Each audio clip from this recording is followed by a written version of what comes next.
Man, oh man, is it delicious.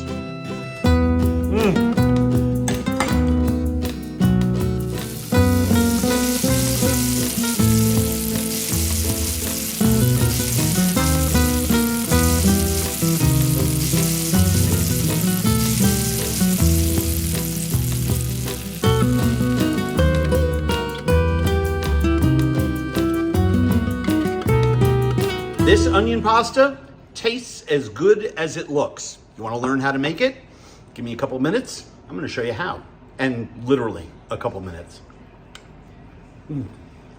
This dish is probably the pasta dish that I make the most often in my house, and it's absolutely stunned me that I haven't made it for you guys. The reason I make it all the time is that I always have these ingredients on hand. Always, always, always.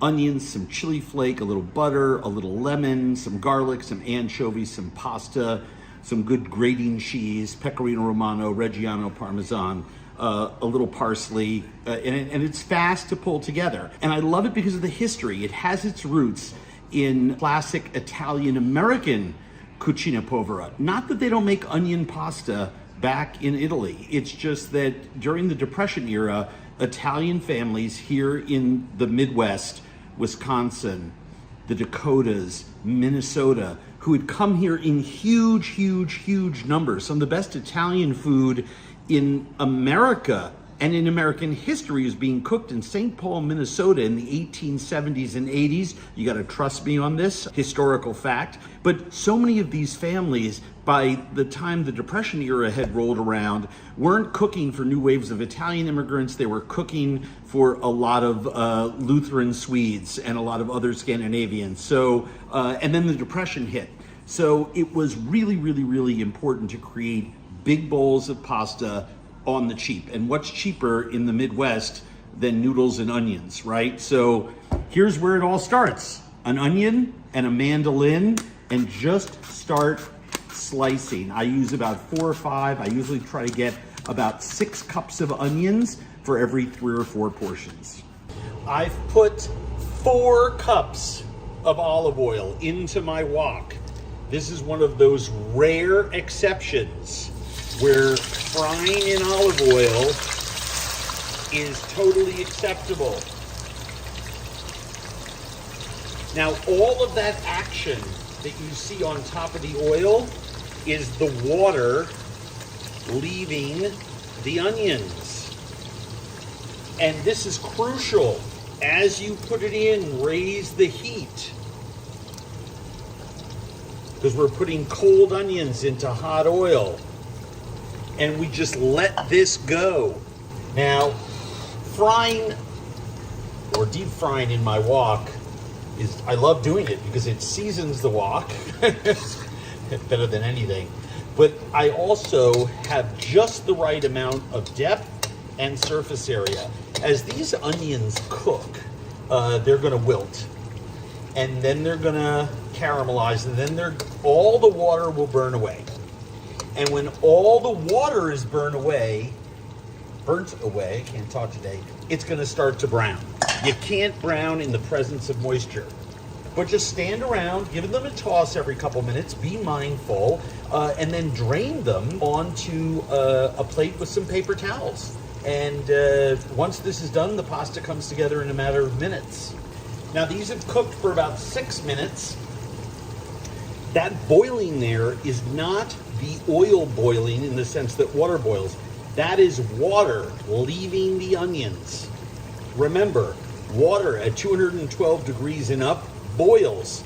Oil at 212 degrees is flat. Oil at 300 degrees is flat. Oil at 400 degrees is flat. It's when you put something into it that the oil starts moving. So that's all water leaving the onions. And until we start to see those bubbles decrease, we're not going to see the browning. However, every couple of minutes, I just move them around. Doesn't mean that there aren't sugars caramelizing, right? You can see them caramelized on the outside. Here, those little brown streaks. I'm rubbing the onions against them, get them into the wok. Of course there are sugars caramelizing in there, but we won't have the physical onion browning until the water is gone. And we're still a little bit away, but don't move. The other thing I would tell you is that the oil I strain and I save it and I use it for cooking. I mean, it's just onion infused olive oil. I mean, you can fry it, you can make salad dressings with it, you can saute with it, use it in sauces and soups. It's fantastic. So don't throw that olive oil away just because you fried it. Okay, so it's been a total of about, 12 minutes. And you can see that the big bubbles of moisture have been replaced by a finer bubble. And you can see that the onions have really, really wilted, right? They've contracted.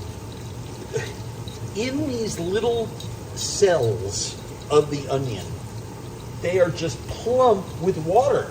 Two things. One, it takes a while for the water to leave. And two, once it does, you get these fine little bubbles on the top of the oil, and it won't be long before these start browning. In fact, you can almost see the onions themselves are turning blonde. And 3 or 4 minutes later,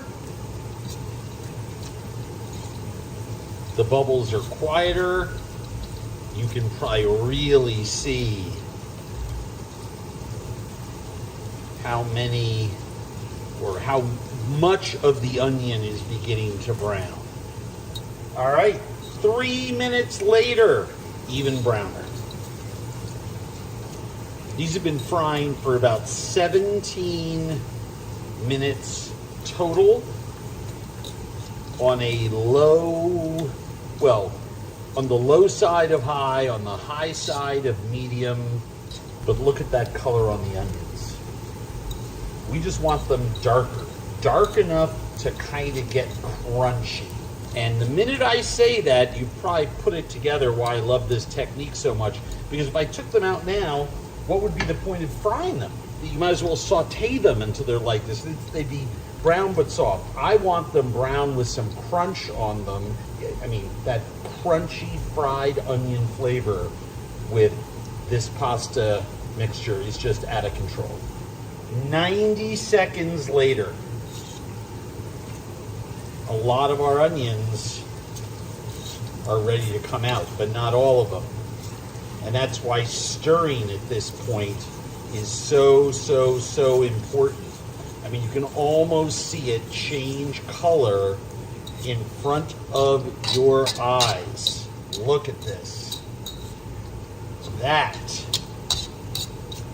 is what we're looking for. And you can see that a lot of those onions are even sitting on top of the oil now, because when they hit the air, guess what? They stiffen up. The oil drips off and it's like a crispy onion. Look at that color. And that is why it's so important sometimes to have certain kinds of tools, like this wand, that allows me to truly scoop out a lot of onions at the same time.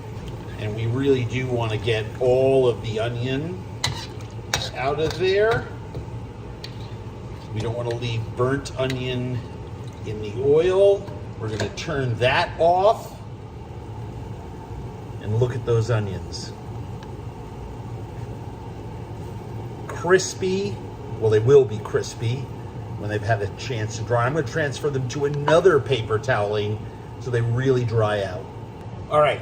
I strain the oil into a glass vessel. See that there? I'm just going to let that cool and put it in the fridge and use it up for dressings and all the rest of the kind of stuff. I've left about, tablespoon behind in there, and you can see all the little bits of caramelized onion. All I'm going to do is add a nice knob of butter. There's no heat on there. I just want to melt the butter. Now remember, the heat is off. It's just melting. I've got some sliced garlic, about 2 cloves, and a few pinches of red chili flake. Just want to get that warmed up in there. A lot of those flavors will come out. And the reason I'm doing this is because the cooking time on this pasta is about 60 seconds. So I want to make sure the garlic flavor and the chili flavor, like, I want to make sure they wilt and they give off some of their flavor before I start cooking with heat. And now I'm going to add some anchovies. Now the anchovies that I'm adding are from the Cantabrian Sea. They are produced by a company by the name of Nassari, Nassari, and I get them in packs and I unload them into little containers like this. They are the sweetest, most delicious, least salty, salt-cured anchovy on planet Earth. I'm going to add a little bit of that anchovy oil in there. I need a lot of salinity in this dish because I have the sweetness of all those onions. And I just mash these up with my fork. Now, the Cantabrian Sea is in the north of Spain. I think the best anchovies in the world come out of that body of water, the fresh ones, and the best salted anchovies come from Spanish companies taking their olives out of the Cantabrian Sea, and the best bucaronis, which are the vinegar-cured anchovies, same. Cantabrian Sea anchovies. It is the gold standard of anchovy, and I buy mine at latienda.com. You should get yours there too. I have no business relationship with them. They're just really reliable supplier. My garlic, anchovies, chili flakes, they're all kind of steeping in that warm butter and oil. And I'm going to take about half the onions. I'm going to put them on my cutting board. And the reason is they have, I mean, don't trust me, show your eyes will show you. These are now crunchy. You can just break them up like glass with your fingers. But I don't want to do that. I want them smaller and I want them consistent.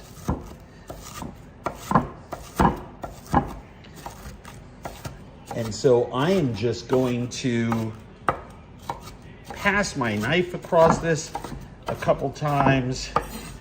And I've got, I don't know, what is that? About 1 3/4 cups of crispy onions. Some of the ones over here I'm going to use as garnish and let them stay whole. I'm going to eat a bunch. Oh my God. This is one of the truly great ingredients in the world, and it costs you a couple dollars. So once I start cooking, this is going to move quickly. I feel the side of my wok. This is still warm. The anchovy, the garlic, all the rest of that. I'm going to obviously turn the heat up when I add my cooked angel hair to this along with some pasta water. I'll throw in this 1 3/4 cups of chopped crispy onions, a few tablespoons of parsley, some Reggiano Parmigiano, and a squeeze of lemon for acidity. And then we'll start tossing, add a little pasta water, and we're gonna be good to go. You can see, I mean, I have this on the lowest burner, and you can just see a couple little tiny bubbles coming up in there as the oil, the butter, the anchovy, all of that starts cooking together. Smells great. I'm going to turn off that heat because I don't want it to burn while my angel hair is cooking, even though the angel hair only takes a couple of minutes. What makes this sauce creamy and abundant is the starchy pasta water that the angel hair is cooked in. So I'm not going to be draining my angel hair. I'm just going to use a big pasta fork and lift the wet angel hair that's al dente into this wok with the sauce. And then I'm gonna ladle as much of that starchy pasta water as I need to create just enough sauce to coat my noodles. That garlic is just beautiful. The butter is getting brown, not from the browning of the butter solids, but from the little bits of browned onion stuff that's in there. That angel hair is looking absolutely perfect. Raise the heat on this. I'm going to add about 1/4 cup of pasta water in there. I'm going to add a little bit of lemon for acidity. I'm going to add all of this crispy onion, parsley, a little bit of cheese that comes with that. The rest of the cheese I'm going to add in a second.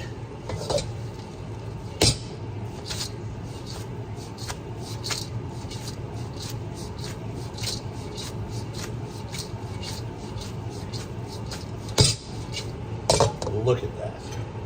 A little more pasta water, because I want there to be some sauce clinging to those noodles.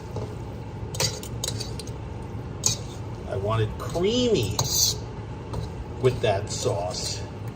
And what's going to give me that creaminess is that little bit of butter, the oil that's in there, and the pasta water.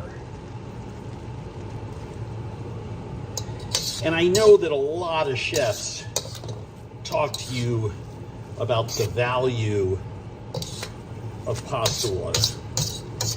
But the great thing about this dish is that you can see I put in about 1 cup already, and there's no liquid at the bottom of this wok. None. Number one, the pasta soaks it up, but number two, and now that I've added some cheese, I'm going to add another 2-3 ounces of pasta water. As long as you're not overcooking your noodles, you're fine. Now we can plate. A little bit of black pepper. So I grab a portion of noodle with my cooking fork.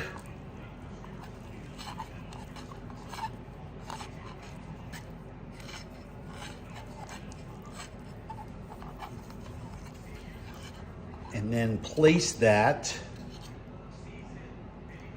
on the plate.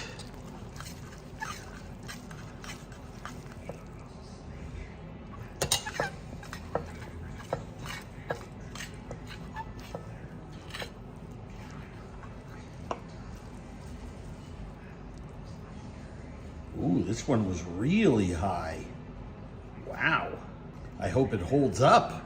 A little bit of onion, cheese, garlic across the top here, and let some down on the sides. We can work on the next stage of garnishing. A little bit of fresh parsley, a little bit of fresh cheese, just a pinch or so. And then, you thought I forgot about this, didn't you? I can't, because I've been nibbling on it for so long. So this crispy stuff that's here, I mean, is really crispy, right? This will keep for a day or two in a airtight Tupperware with paper toweling for, well, yeah, for 24, 48 hours. And there you have it. A spectacular fried onion pasta. And that sauce, I'm telling you right now, is gonna curl your toes. Crispy onion pasta, how does it taste?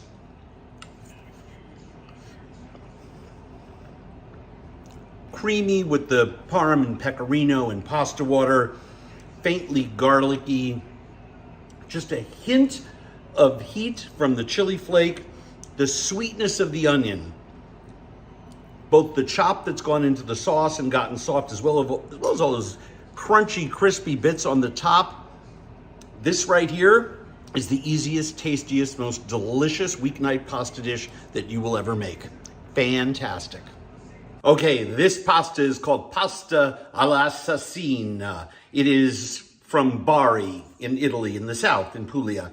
And it is spicy and garlicky and tomatoey, and it's got scorch marks, burnt, crispy scorch marks from where the tomato sauce has caramelized because we have cooked the pasta in the sauce itself all the way. We have not used water at all. Many people have given Meghan Markle a lot of crap, whether she calls herself a Sussex, a Windsor, or a Mountbatten. I don't care. She's got a fun TV show in which she likes to cook on there. I wish everyone would stop giving her so much crap. But at the end of the day, that famous Meghan Markle pasta that she has made is really, well, as all pastas are that use this technique, are riffs on pasta alla assassina, where the noodles are cooked in the sauce itself.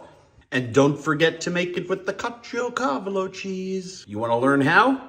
I'm going to show you. So spaghetti all'assassina has a fascinating history. There's a restaurant called Sorso Preferito in Bari, in southern Italy, in Puglia. And there's a chef there who, the restaurant claims it was invented there in the 1960s. Whether that's true or not, apocryphal, who knows?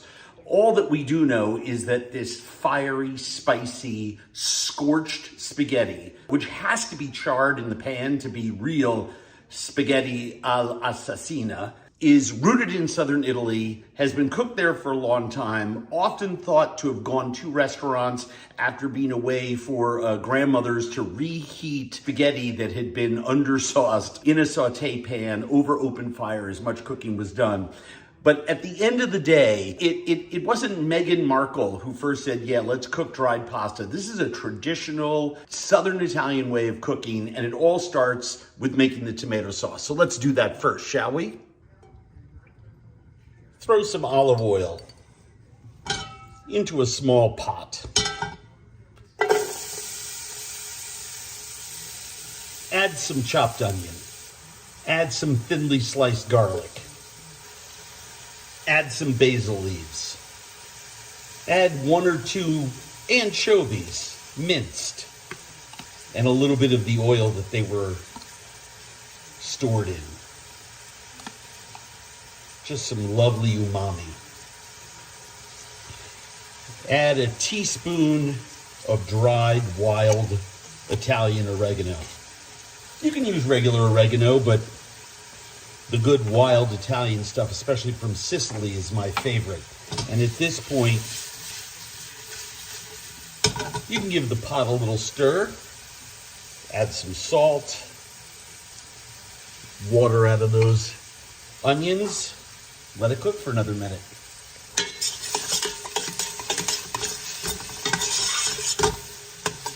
Give it a couple stirs. You want to make sure the onions get glassy, the garlic gets melting. You don't want to scorch any of it.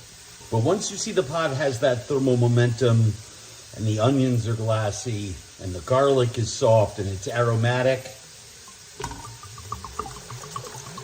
throw in a cup or so, maybe a cup and a half of nice, dry Italian white wine. Let that come to a simmer and reduce it by about half. And after that's reduced by about half, I add 3 or 4 cups of nice passata. Italian crushed strained tomatoes. I like mine to be from San Marzano. And I let that cook, simmered, for about half an hour. It's my standard tomato sauce. Lots of flavor, really, really nice. And simmering it for 20 to 30 minutes lets all the flavors come together. You want to serve it as a sauce. I would add a little bit of tomato paste to it. But because we're making spaghetti alla assassina, I'm just going to let this simmer for like 20 minutes because it's going to cook a lot in the pan with the dry spaghetti. So that's how slowly you should be simmering your sauce. guarantees no scorching. And as you can see, what was pale and pinkish and thin is now getting robust and red and absolutely stellar. This is after about 15 minutes, a couple minutes more, and we'll start cooking our pasta in this sauce. All right, this is absolutely perfect. Beautiful sauce. Not too thick, ideal for cooking in this style of bari. And I'm going to take a pan and preheat it on that low heat. Get that nice and hot before we get on to the rest of our business.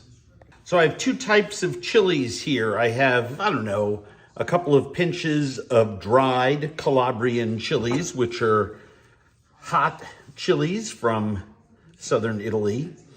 And I have these beautiful cured Calabrians that I smuggled home the last time I was in that part of the world. And they're stored in olive oil. So I'm just gonna take those. It's about a tablespoon of mashed chili. I'm gonna throw that in there. And then that becomes the only thing other than olive oil and sauce that I need to put in to my dish. All right. Just a quick drizzle of oil. And as that is coming up to temperature in a nice hot pan, we're gonna add our spaghetti. I have a nice pasta from Rusticella d'Abruzzo. And I'm gonna use about 250 grams of it, a little bit more than half a pound. And I am going to slowly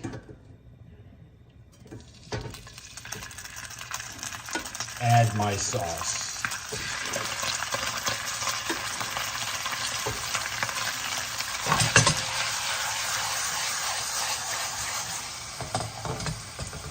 And then my hot chilies.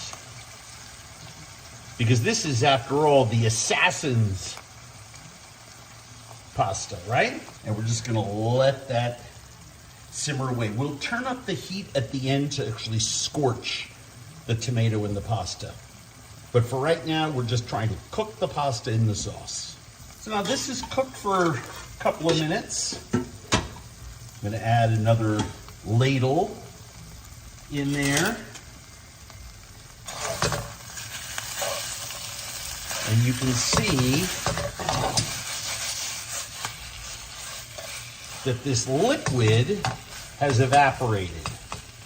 And when you see this happening, you can add any one of a number of different liquids. You can add water. I choose to add stock. So just maybe a quarter cup.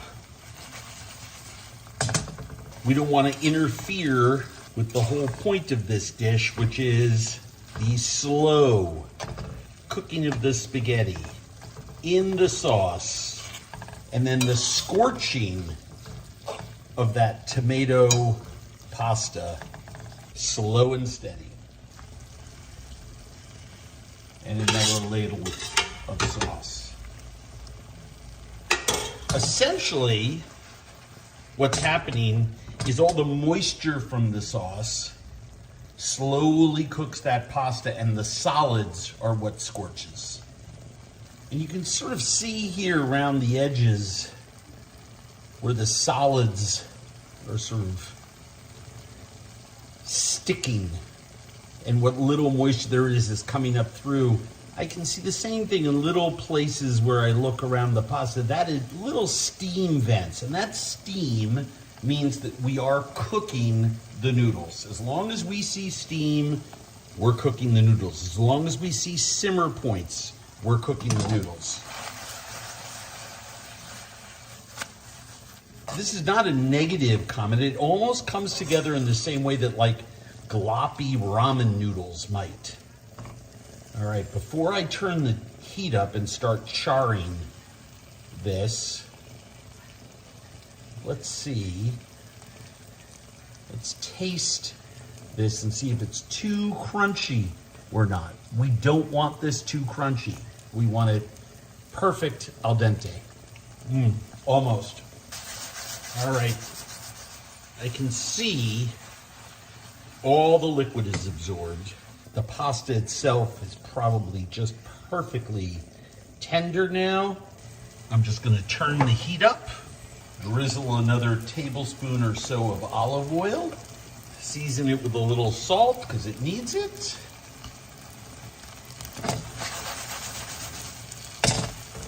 And let's see if we can't get a little bit of that traditional assassina scorch mark on there.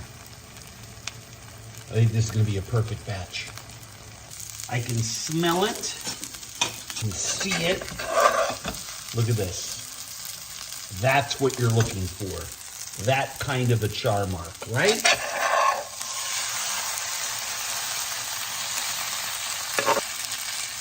Perfection. So, a little bit there. Another portion right here. Look at that. Absolutely perfect. And we have all of that wonderful, scrapey, drapey char inside this pasta. I just love the shapes. Look at the crusty right there. And if you like those crusty ends of lasagna, you're gonna love this pasta. But the best is yet to come. This is caciocavallo. It's a stunning cow's milk cheese. I found a big wedge of it. There's a very hard rind on here. But look at how beautiful this cheese is on the inside. So all I want to do is take this outer crust off and grate some caciocavallo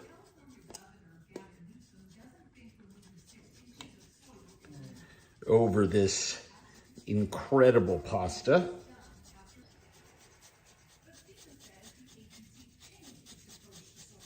Lots of pastas in Italy are served with caciocavallo.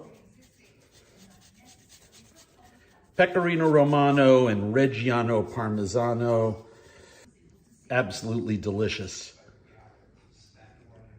I love it. Well, shall we? Just delicious. And by the way, this pasta is not going to twirl like a fettuccine cooked in a butter sauce or something, right? I mean, this is starchy, it's thick.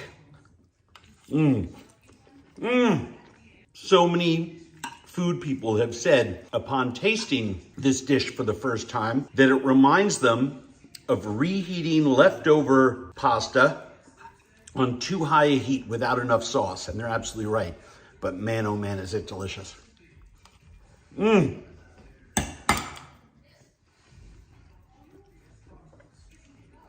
gonna dig this. I love this dish, what can I say? And I love snails. Escargot usually comes 6 to one of these types of little trays. I mean, I can eat like 14 of these, right? What about that? How about a little escargot pasta a la bourguignon? The wild burgundy snails with parsley and garlic and lemon and lots of butter. Maybe you want to do a tartine for a little lunch item with a salad. Maybe you want to pair both for dinner. It's escargot, but make it something else.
vegetal, they're earthy, they smell like the forest floor, they taste like candy. I've been in love with them since my father first took me to Paris when I was 5 or 6 years old and stuck me in a corner in a sleepy little bar in Les Halles while he did business. And I picked Bigourniaux, these tiny little blue periwinkles with a pick.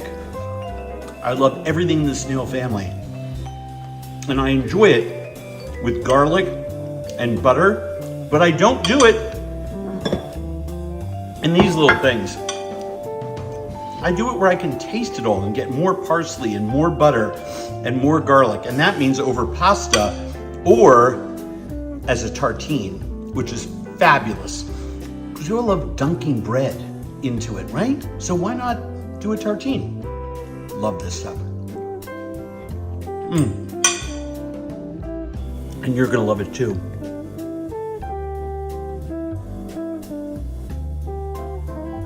So I have little tiny portions of spot prawn pasta with sea urchin. And you know that Luca and Clemmy know good food when they see it. I think they're gonna be pretty eager. Okay. Hey, leave your brothers alone. She scarfed down both of them. Luca, she dove in there and grabbed yours. Oh my God. Clemmy Zimmern, as I live and breathe. Don't worry, Luca, I'm gonna give you some. Wondering what's for dinner this week? How about this incredible California spot prawn pasta? Yes, you can do it with shrimp. It's crowned with a little bit of sea urchin. Takes you about an hour, start to finish. It's made with angel hair. And is it good?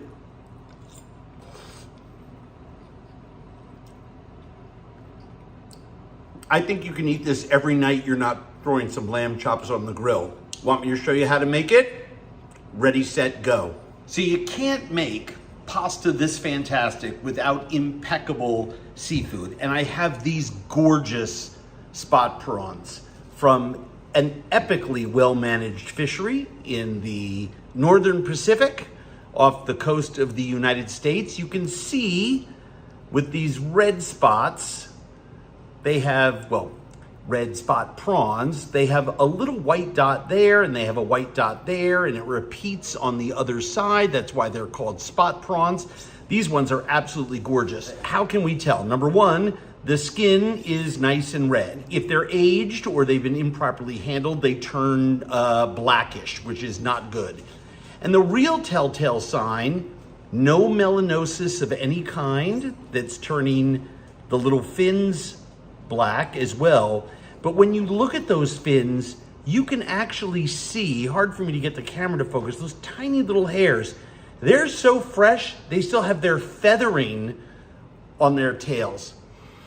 And they smell just like the ocean. I would eat this raw, and in fact, we're really not gonna cook the tails very much at all, but we are gonna make an incredible sauce using the heads and the shells. So the very first thing that I wanna do, and by the way, this is the same spot prawn in Japanese restaurants is called amaebi, right? You may recognize the head because oftentimes they serve that to you as a second course, deep fried. A quick twist of the head and take this, place it in your bowl. I've got a whole bunch I've already done already. Then take a scissor and just place it inside the top of that shell. And just cut. I'm using a nice poultry shear because they're easy to take apart and clean. And then all I do, and I'm kind of doing this in an odd way so that you can see it, is I'm just peeling back the shell and popping the meat out. They're so easy to clean because the shell on this shrimp is really, really, really firm, crisp, like a nice little piece of armor. And then all I do is I just grab onto these little tails and just pop that shrimp out. Now, or spot prawn out. This entire piece of shell goes into my bowl because that's gonna be the foundation of our sauce. And I always love pee-weeing the shrimp which is jiggling those tail feathers so I can extract all of the meat from that. And if you notice, because I use the scissor, I split these open, no vein in there, all clean. If you see a vein running down there, simply remove it. One more time just to show you. Twist the head, put the head in the bowl. Take the scissor, run it down the length of the top or the back, however you'd like to call it, of the spot prawn. Peel away both sides and pop that tail meat out with your other fingers. It just slides right out. And then holding on to those little tail feathers, just jiggle that shrimp so you can extract all of it. Drop the shell in one bowl, take the meats and place it in another. I've got about 2 cups of those tail meats in here. We'll deal with those in a little while. Now we have to go to the stove and we've got to start making our sauce with these heads and shells. I love using something wok or bowl shaped for this because I can do everything all in one pan. All you do is put a medium heat underneath that. Take some nice olive oil. We're gonna have plenty of butter in this later, so I just need a tablespoon or 2 of olive oil. Get it nice and aromatic and hot. We wanna get a nice sear on our shells when they hit that oil. Here is a big bowl of spot prawn heads and spot prawn shells from the bodies.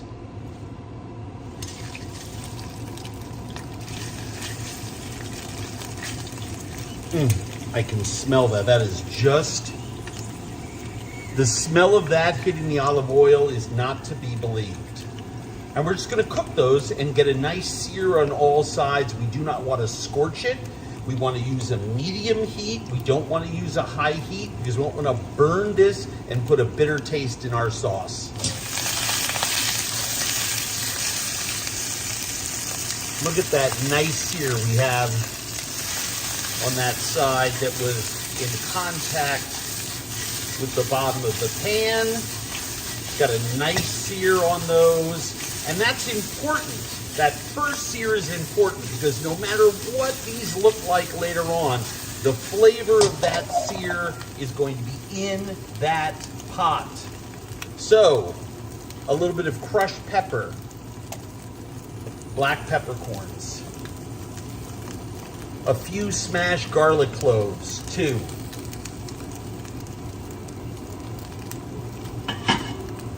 Celery, carrot, and onion.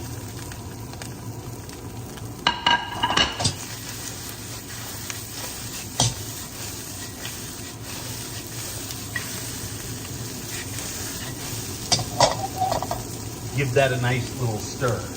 And we're gonna let that cook until our onion starts to wilt. When your onions get glassy, add about a cup of really good wine.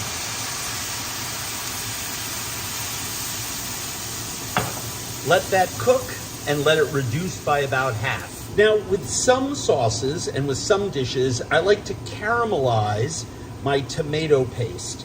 But with this dish, when I'm working with shrimp heads or spot prawn heads or crab, I have found that sometimes I can get some bitter flavors in there if I'm not careful.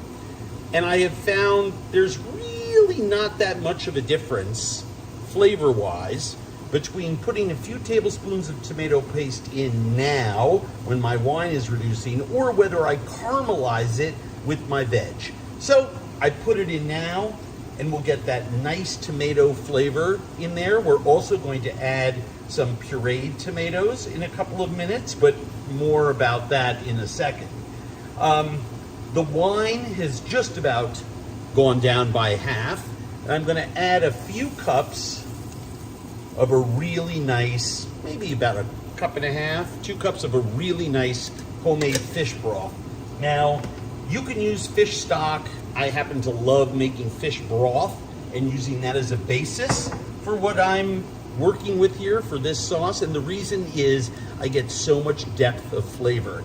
It also means that and you shouldn't cook shrimp heads for very long because it can turn what's going to be a shrimp sauce iodine-y in flavor. You want to cook this for about 25 minutes, maybe half an hour, something like that, before we puree it. And if I'm going to do that, I want to make sure that the liquids that I put in there have big flavors already. Wine and that really nice fish broth.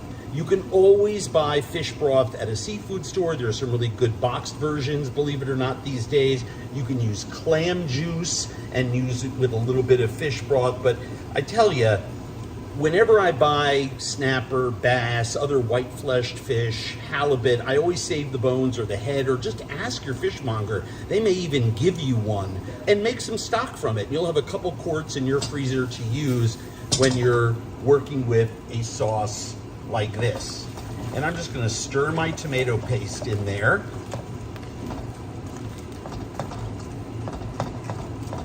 And I am going to simmer this for about 5 minutes. And then I'm gonna put a lid on it and I'm gonna cook it for a little while longer. But before I put the lid on it, I'm just gonna add 6 ounces or so, almost a full cup of tomato puree. It's gonna make this really, really, really rich, and it's gonna make it a sauce that has enough body when I strain out all those pureed shrimp heads, which is eventually what we're gonna start doing. Don't waste any tomato puree that's left behind. Just stir it around in your cup. Pour that down in there. We'll let that come to a nice boil and then we'll put a lid on it. Okay, we're at a nice simmer and I'm gonna put my lid on it. I do wanna remind you that it is the heads that give us all of the flavor for this sauce. The shells and the heads of shrimp and prawns have most of the flavor in them. And the heads have all the head fat. And if you squeeze these, you can see right there, you can actually see that head fat that's in there. It's beautiful and red and oily with some creamy parts to it as well. We're gonna let all those flavors cook out into this liquid, and I'm covering it so that I really get some nice extraction by heat. Then we're gonna extract it a second way. We're gonna puree this mixture, strain it, put it back into this pan, and then we're gonna reduce it a little more with our pasta in there to make our sauce. After 25, 30 minutes, that is perfect. And I can smell that there's absolutely nothing in there that's gonna give off a bitter flavor.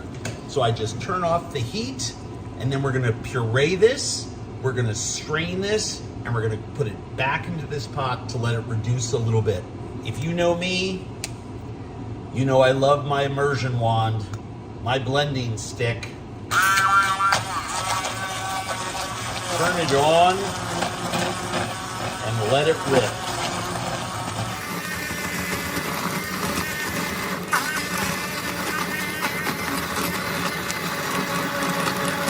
So we take our puree and we take it out of the pot. We place a strainer in there and we put it all back in there. Now, when it comes to purees, you don't want this all turned into mush. Why? Because not only will you get so many microparticles of stuff in there, but it becomes really, really, really unwieldy.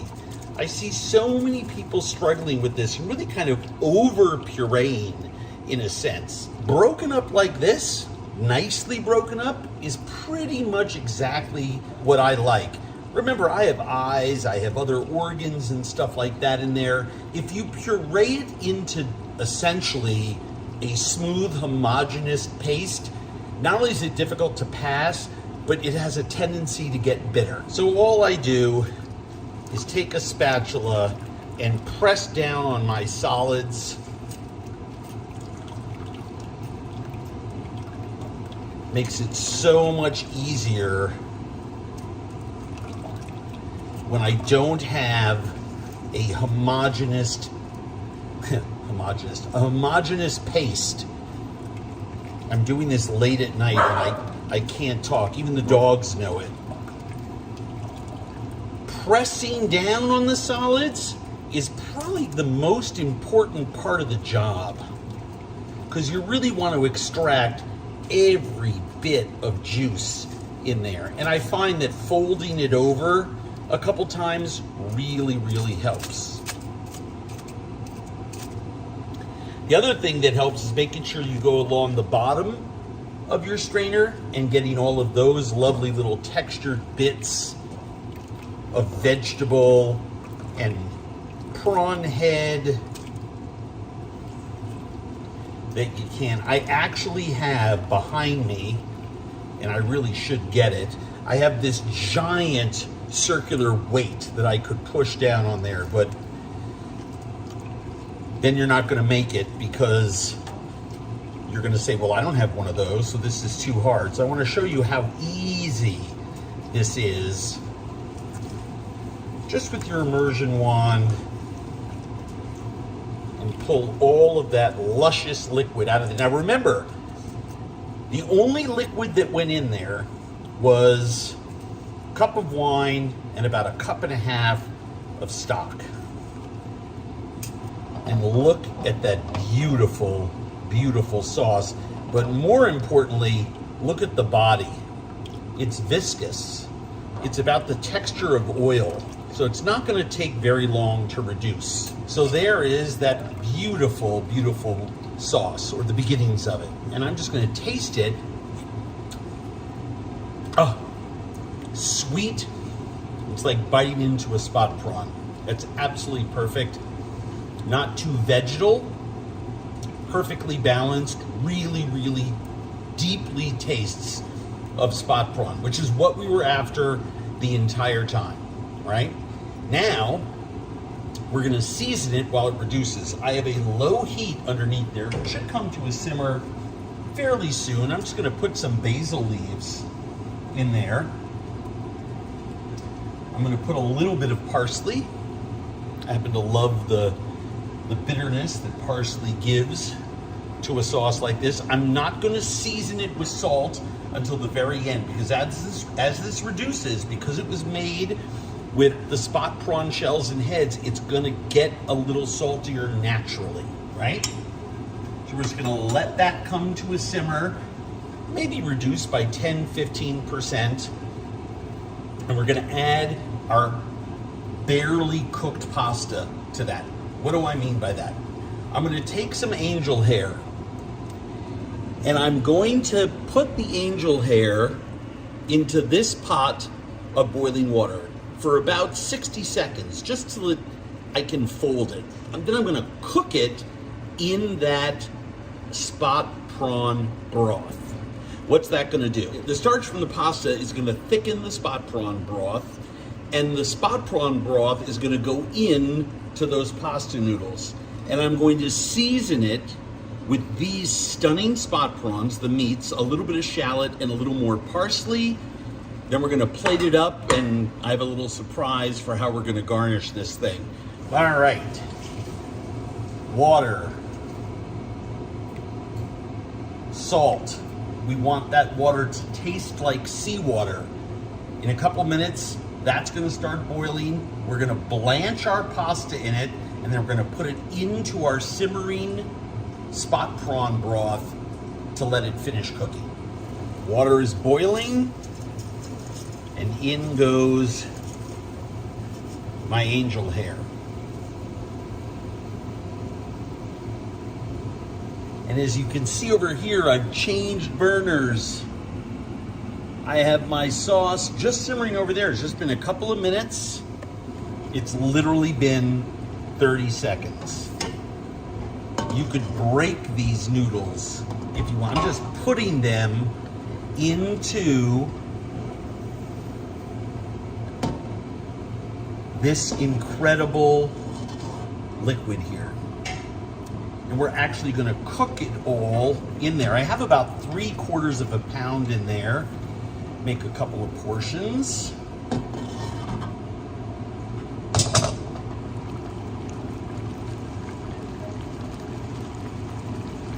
An angel hair usually takes about 4 minutes to make,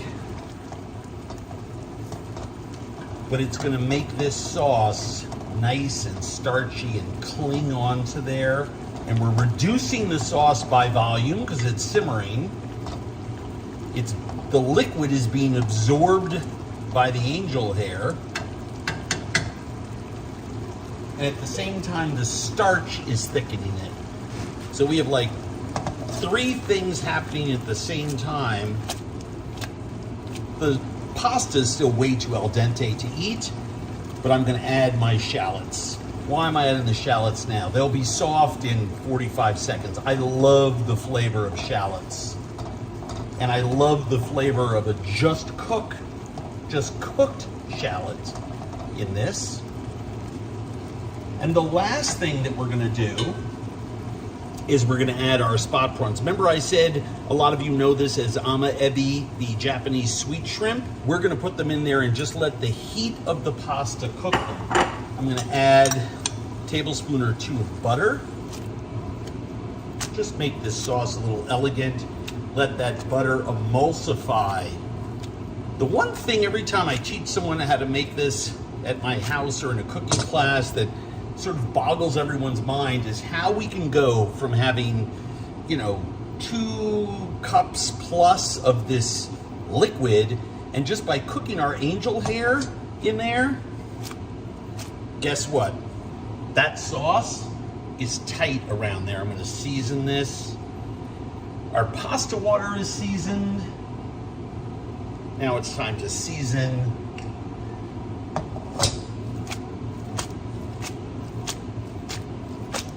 the dish itself. Throw in some more parsley.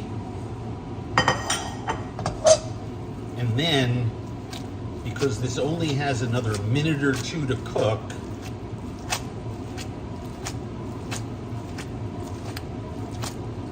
those shrimp are literally cooking just by the ambient heat of sitting in the warm sauce. I've turned this down to low. And we taste the noodle.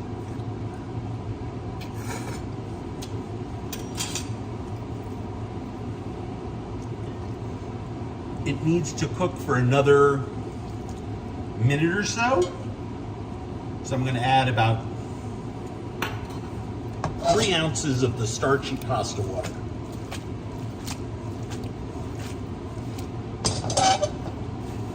Just let the pasta absorb that pasta water, which is also nice and starchy. Shrimp are cooked, pasta is perfectly tender. Just a few drops of lemon in there. This is perfect. Now we really are gonna plate. So we're gonna present this beautifully. I mean, we're using expensive ingredients after all. So all I like to do is take some pasta, put it on my fork, put it in a ladle or spoon, and give it a twirl.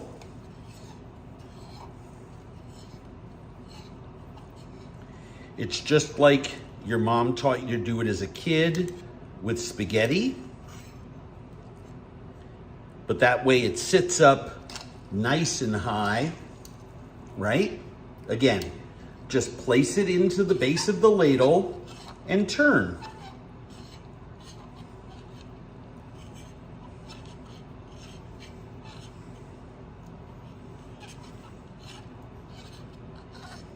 Just keep rotating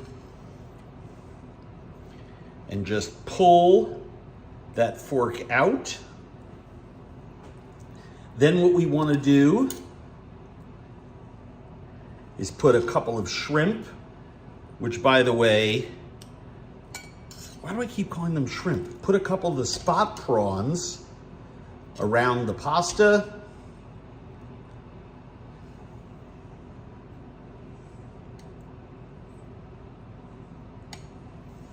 I think we'll give everyone 5. What do you say? I think that's a nice number. I like odd numbers.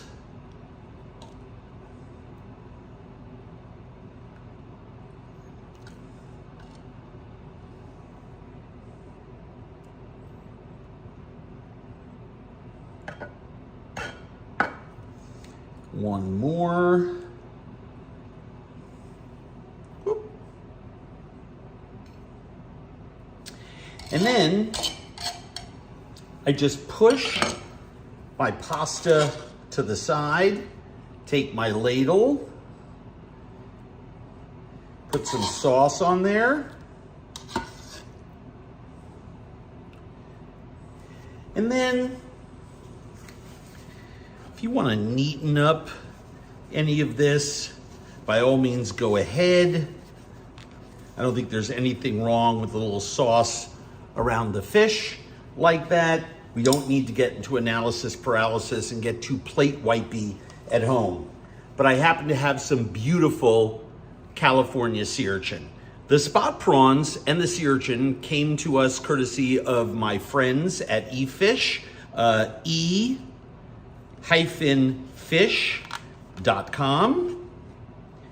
And I don't think there's anything better or more luxurious than crowning each tower of pasta with some of their incredible sea urchin. I mean, I have it, so why not overdo it, right? And there is a perfect spot prawn pasta dish with a great sauce. Spot prawn on spot prawn on spot prawn. Can you do this with shrimp? You bet you can. Is it delicious? You bet it is. You just gotta get fresh ones with the heads on it. This pasta is literally as good as food gets. Why would I wanna put the sea urchin on top? I mean, the snappy, wise-ass answer is because I happen to have had the sea urchin on hand. But the fact of the matter is that when you put sea urchin on top of hot pasta and it warms, it becomes like the bone marrow of the sea with better flavor and less fat. And the mouthfeel of that silky, delicious spot prawn reduction that we made is absolutely out of sight. I think this is the type of dish you just want to make over and over and over again. And simply tossing those spot prawns in the hot liquid at the end and then plating 30 seconds later, there's still just a hint of rawness in the middle. Couldn't be a better way to eat them. You can overcook spot prawns.